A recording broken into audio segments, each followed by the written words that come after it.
ابو سفیان کے مسلمان ہونے کا واقعہ آج میں آپ کو بتاؤں گی کہ ابو سفیان کس طرح مسلمان ہوا اور ابو سفیان کا کیا رشتہ تھا نبی کریم صلی اللہ علیہ وسلم سے۔ ابو جہل اور ابی بن خلف کی طرح ابو سفیان بھی آپ صلی اللہ علیہ وسلم کے سخت دشمن تھے۔ کافر لوگوں کی فوجوں کے کود کود کر سردار بنتے تھے۔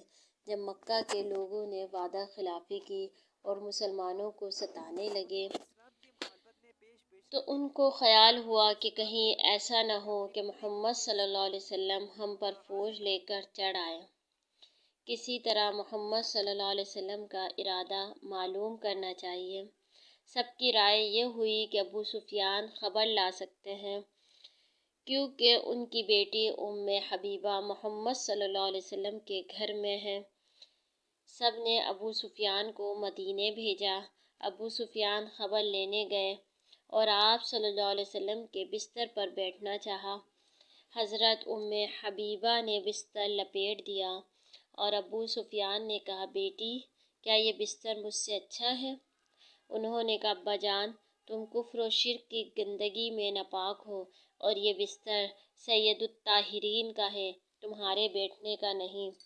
ابو سفیان بولا کہ بیٹی تم یہاں آ کر بدتمیز ہو گئی ہو۔ ان کی بیٹی اب ام حبیبہ نے جواب دیا، اس خدا کا بہت بڑا احسان ہے جس کا کوئی شریک نہیں، اس نے مجھ کو ایمان عطا فرمایا۔ ابا جان مجھے تم پر افسوس ہے کہ تم سچے خدا کو چھوڑ کر اپنے بنائے ہوئے خدا کو پوجتے ہو اور دنیا کی سرداری کا توغ گلے میں ڈالے پھرتے ہو۔ عقل کی بات یہی ہے کہ تم مسلمان ہو جاؤ۔ ابو سفیان نے کہا کہ بیٹی مجھے تم پر افسوس ہے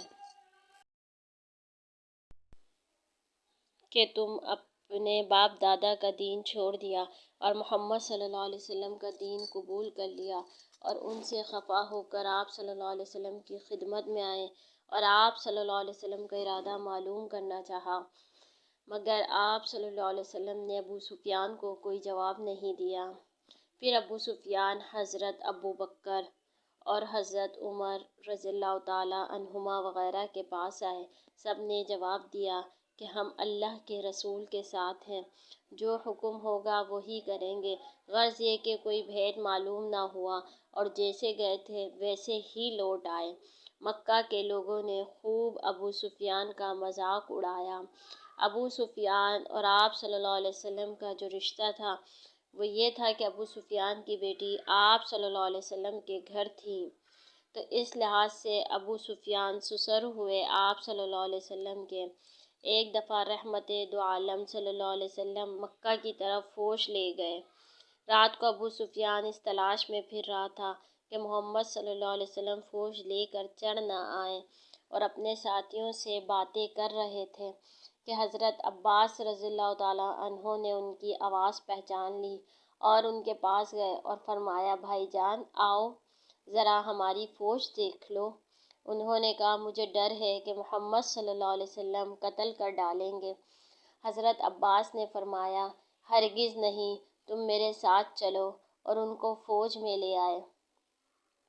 حضرت عمر رضی اللہ تعالیٰ عنہ نے ان کو دیکھا اور ننگی تلوار لے کر دوڑے اور قتل کرنا چاہا۔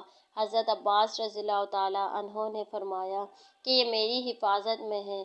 حضرت عمر رضی اللہ تعالیٰ عنہ رک گئے، پھر ان کو آپ صلی اللہ علیہ وسلم کی خدمت میں لے گئے۔ حضرت عمر رضی اللہ تعالیٰ عنہ نے فرمایا، یا رسول اللہ، یہ ابو سفیان بے ایمان جانی دشمن ہے، اگر حکم ہو تو اس کو قتل کر دوں۔ آپ صلی اللہ علیہ وسلم نے فرمایا، ابھی نہیں، اور حضرت عباس رضی اللہ تعالیٰ عنہ کو حکم ہوا، چچا جان ان کو فی الحال خیمے میں لے جائیے اور اچھی طرح رکھیے اور صبح کو پھر سے ملائیے۔ پھر صبح کو حضرت عباس ان کو لے کر گئے۔ آپ صلی اللہ علیہ وسلم نے بڑی خندہ پیشانی اور مہربانی سے فرمایا کہ چچا جان تسلیم ہو، بے شک تم جو کہتے ہو بالکل سچ ہے اور تم اللہ کے سچے رسول ہو، باوجود میرے ظلم و ستم کے مجھ پر رحم کرتے ہو، مہربان ہو، بدلہ نہیں لیتے۔ لو سچے دل سے اور سچی زبان سے کہتا ہوں، اشہد ان لا الہ الا اللہ واشہد ان محمدًا عبدہ ورسولہ۔ بس مسلمان ہو گئے اور اللہ اور رسول پر قربان ہونے لگے۔ اے اللہ تیری قدرت کے تو ذرا سی دیر میں لوگوں کو پھیر دے اور دوزخی سے جنت بنا دے، یہ تیری رحمت ہے اور تیرے رسول کی صلی اللہ علیہ وسلم کی برکت ہے۔